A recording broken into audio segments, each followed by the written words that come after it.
Welcome, good afternoon. I'm Dr. Todd Roche with Chiropractic First and Rhino Wellness. Super thankful that you've joined us today. Happy Monday. It's an amazing Monday, and you know what would make it even more amazing? If you would stop eating crap. Now, excuse me, that's kind of a bad word, and I already used it. I should have made a disclaimer if there are kids in the room, but this is a great segue to teach your kids what they should and should not be eating and why. I know sometimes around my house, my kids think I'm a little bit nuts, and they think their mom's at least as nuts as I am, and it may be true, but we go nuts when we see how many incredibly sick people there are around us. It drives us completely crazy. So that sort of brings up the movie line, which isn't technically a movie, it's a show. And, well, I'll tell you what show it is, but you'll still have to know who the characters are and who the actor is and what the main purpose of the segment was. It was on multiple times. But it went like this. If it's not Scottish, it's crap! So who did that? In the comments, please post any questions. And also, who said, if it's not Scottish, it's crap! So we need to stop putting crap in our lives. So, what is the CRAP? What do those stand for? Well, the C stands for chemicals. In the 1950s, there were around 800 chemicals that were approved for use in our foods. Today, over 10,000 that are approved for use in our foods. More about the FDA and how that works in a few minutes. But over 10,000 approved additives, and raise your hand on your computer or your phone if you think all those are 100% healthy. Let's talk about MSG, monosodium glutamate, which is found written in the ingredients list, but it's also found hidden in many products, not written as MSG, but written as natural flavorings. Is it supernatural? Well, supernatural. It's not supernatural. It is a toxic poison. If you spend any time in Asian food markets, or if you go downtown San Francisco, Chinatown, you can actually buy bags of MSG. It looks like sugar. It is far, far more dangerous than sugar. It is a very dangerous chemical to be putting into your body.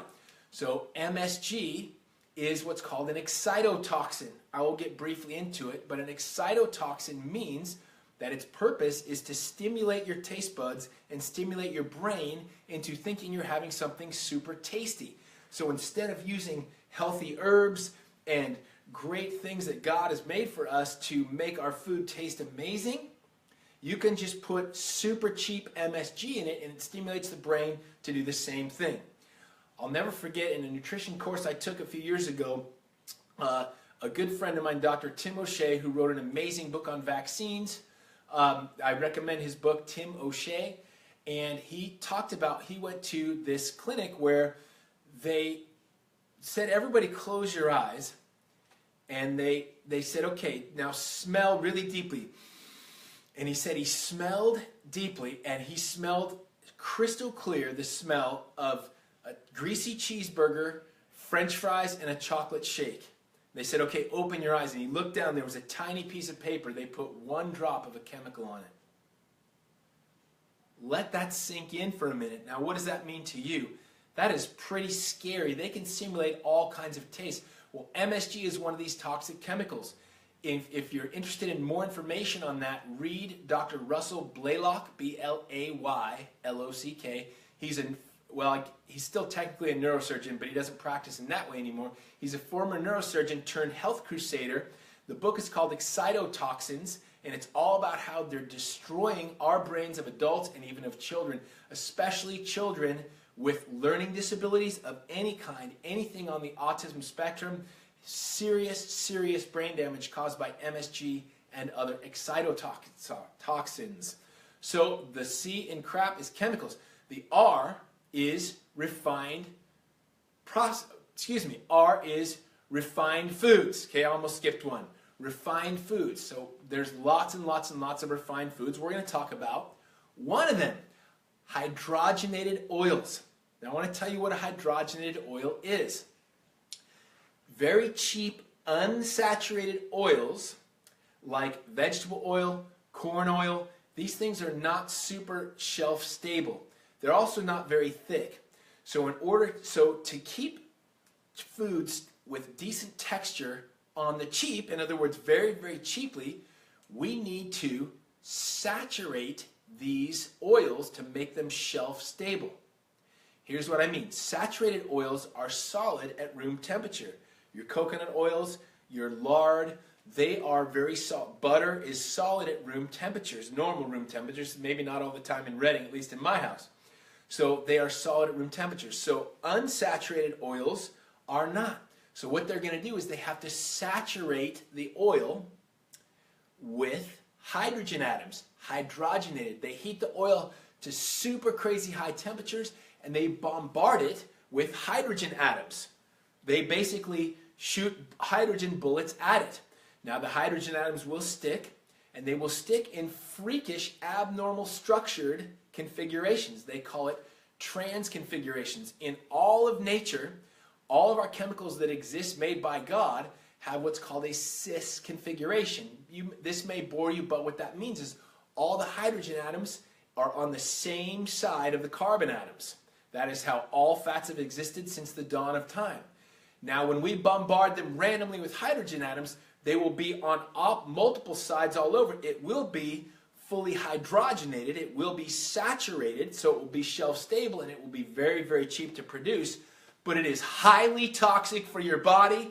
I don't care what's in your food now. Go get rid of the wheat thins and these things that have these hydrogenated oils. Now, the FDA has banned these, but the ban doesn't take place until 2018. That's next year. So what do we do till then? Well, we get rid of those things. But here's a bigger lesson. Our purpose, I was just talking to my amazing wife Dee about this last night. Our purpose is to empower people to make good health decisions. If you're always saying, well, Dr. Todd, should I eat broccoli or should I eat kale?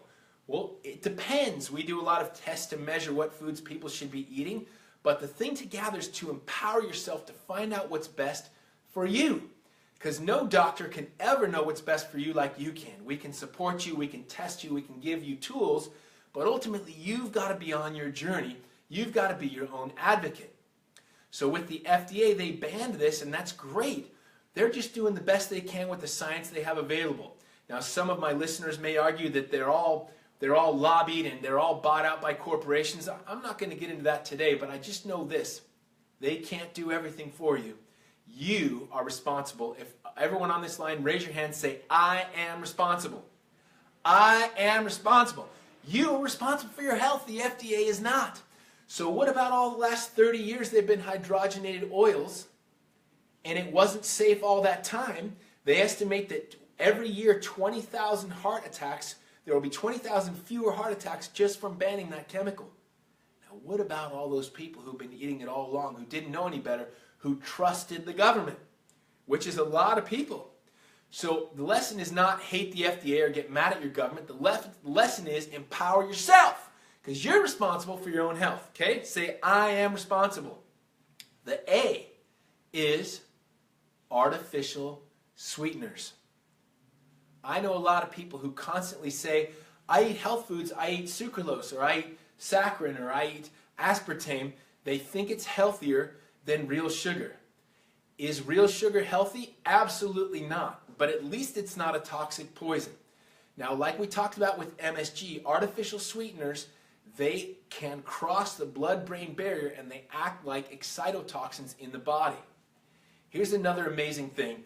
I think of Zig Ziglar years ago talking about weight loss and how our bodies they're our own responsibilities. And he talks about how he believes cottage cheese is the most fattening food on the planet.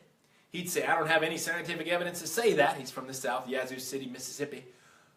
I don't have any scientific evidence to say that cottage cheese is the most fattening food on the planet, but I do know that don't nothing but fat folks eat the stuff, all right? That is true with diet soda. Have you ever noticed that really fit people never drink the stuff? Or artificial sweeteners of any kind? They never really do. Research has shown in multiple studies that artificial sweeteners actually cause weight gain. Just for a moment, pretend that it's not even toxic. Just consider this. If you're taking in something that your body, your brain detects as sweet, whoever you believe created you, I believe God created you, He created an incredible system in your body that the second your tongue detects sweet, it sets up your whole body enzymatically. It sets up enzymes to be able to process sugar. All of a sudden it hits there, and it's not chemical, it's not sugar, it's some franken food that your body doesn't even recognize. Your body's going to release the same insulin and the same hormones as if you actually ate sugar, but you're not going to have the sugar. You're going to have some franken food substituting for that goes straight into your brain and destroys your brain from the inside out. Look it up. Don't just trust me. Empower yourself and look that up. Sucralose can destroy up to 50% of your gut flora. So that's, what do they call it? They say it's made, gosh, I just can't think of the names. The trade name, sucralose. Splenda is the name, Splenda. They say it tastes just like sugar because it's made from sugar. Eat sucralose, eat Splenda. It reminds me of the diabetes industry because they're saying, eat all the crap you want, just take these medications. You know better. You just need to be empowered to make some changes. Killing 50% off of your gut flora, by the way, can be super, super, super dangerous. That's why a lot of people get diarrhea from eating sucralose. So you have more bacteria in your gut than you have cells in your body. They are critical for your health. So if you're killing off 50% of them, good thing or bad thing? It's definitely a bad, bad thing. So like they say, kill your television, kill your artificial sweeteners, and chuck them out the door. So the last thing is processed foods, and it kind of relates to all the rest of these. So what is a processed food? It means anything that's taken far away from how God created it. I'm going to read a small excerpt on food colorings. This is from Dr. Joe Mercola. He's a friend of mine who has one of the largest natural health websites on the web, Mercola.com, M-E-R-C-O-L-A. You can get a lot of great stuff from him. 15 million pounds of artificial food dyes are added into U.S. foods every year, and that amount only factors in 8 different varieties. As of July 2010, most foods in the European Union that contain artificial food dyes were labeled with warning labels stating the food may have an adverse effect on activity and attention in children, but it's good for the rest of us. The British government also asked that food manufacturers remove most artificial colors from foods back in 2009 due to health concerns. 9 of the food dyes currently approved for use in the U.S. are linked to health issues ranging from cancer and hyperactivity to allergy-like reactions, and these results were from studies conducted by the chemical industry itself. Now what we've decided to do is fill ourselves up with this crap and then try to patch it up with medications that shut down our body's responses. We have immune reactions because our body's trying to kick out these poisonous chemicals, and when we do, we stop it from happening with chemical corks. Stop this madness. You are empowered. It's your choice. For instance, red number 40, which is the most widely used dye, may accelerate the appearance of immune system tumors in mice while also triggering hyperactivity in children. I've noticed the most bouncing off the walls kids, and God bless these parents. I'm no judge of them. I've seen some tough situations. They're mostly eating Doritos with red dye and MSG. They're drinking Pepsi, or God forbid, Diet Pepsi, even worse. Blue number 2, used in candies, beverages, pet foods, and more, were linked to brain tumors. I know everyone says everything causes cancer, and you're pretty much right, but the closer you stay away from this crap, the better you're going to do. And yellow 5, used in baked goods, candies, cereal, and more, may not only be contaminated with several cancer-causing chemicals, but it's also linked to hyperactivity, hypersensitivity, and other behavioral effects in children. Even the innocuous-sounding caramel color, which is widely used in brown soft drinks, may cause cancer due to 4-methylmetazole, 4-mel, a chemical byproduct formed when certain types of caramel coloring are manufactured. And that doesn't even take into account the synergy of different chemicals. Okay? So TNT is not TNT until they add all trinitrotoluene, all the chemicals together to make dynamite. Alone they're pretty bad, but until you add the toluene to the trinitro, you are not going to get an explosive occurrence. It's not going to happen, but that's happening in your body right now. People wonder why they're so sick. So if you say, Dr. Todd, that's all the foods I eat. Another great quote from Zig Ziglar: you do not have to be great to start, but you do have to start to be great. The day starts now. Go through your cupboards and get rid of all the crap out of your cupboards, out of your fridge. They hardly need refrigeration because they're so shelf stable. Okay? Twinkies can be around for 10 years and still be good. Twinkies are loaded with all this stuff. So you start to add in healthy foods for your bodies. If you don't know what are healthy foods for your bodies, come and see us tomorrow evening at the office at 5:30. We have our Rhino launch program. Whether you've thought about doing the program or not, whether you can come or not, totally okay, but we will be talking specifically about what people should eat, what foods they should put in their bodies. There's no charge to come to that, but the seating is very limited, so be sure to call the office at 243-0889 to reserve your seat, or go online at rhino1010.com. So I hope you've enjoyed our class here today. Oh, there's also, by the way, a class on Thursday. I almost forgot to mention. That will be at 12:30 here at the office.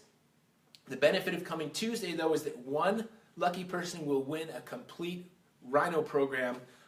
So there are no strings attached. We're just giving away a program. So you might be that lucky winner. So let us know if you're interested in coming.